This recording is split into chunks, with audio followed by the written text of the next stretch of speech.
Hello friends, எல்லாரும் எப்படி இருக்கீங்க? நல்லா இருக்கீங்களா? பொங்கலுக்கு நம்ம நேட்டிவ் போயிட்டனால இங்கே எதுவுமே அறுவடை பண்ணலங்க. கிழங்கு வகைகள்லாம் மஞ்சள் கொஞ்சம் இருக்குங்க, அது எல்லாத்தையும் அறுவடை பண்ணிக்கலாம். ஒரே ஒரு செடி தான் போட்டிருந்தேன், நிறைய மஞ்சள் வந்ததுங்க. கரும்பு கீழே தாங்க வச்சுருந்தேன். கரும்பு ருசியாக இருக்குன்னு வேரோட பிடுங்கி சாப்பிடுவேன்னு மாடு பிடுங்கி சாப்பிட்ருச்சுங்க. அதனால் மாடியில் திரும்ப வச்சுருக்கேன். இது வந்து சேப்பங்கிழங்குங்க. எல்லா கிழங்கு வகைகளுமே அறுவடை பண்ணிக்கலாம். இதுவுமே நல்லா டேஸ்ட்டாக இருக்குங்க வறுவல் பண்ணால். இவ்வளோ சேப்பங்கிழங்கு கிடச்சிருக்கு. மஞ்சள் ஒரே செடியில் இவ்வளோ கிடச்சிருக்குங்க. இது மஞ்சள் நிறையா போடலான் இருக்கேன். நம்ம வீட்டுக்கு 1 இயருக்கு தேவையான மஞ்சள் இதிலேருந்தே அறுவடை பண்ணி அரைச்சிக்கலாங்க. இது வந்து முடிக்கிழங்கு, வெத்திலவள்ளி கிழங்கு, சக்கரவள்ளி கிழங்கு. வெத்திலவள்ளி கிழங்கே கொடியில் காய்க்கிறது.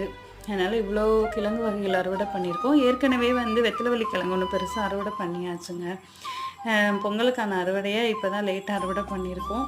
மஞ்சள் வந்து நம்ம ஈஸியாக வளர்க்கலாங்க. ஒரு க்ரோ பேக்கில் வச்சாலே போதும், சூப்பராக வருங்க. தேங்க்ஸ் ஃபார் வாட்சிங்.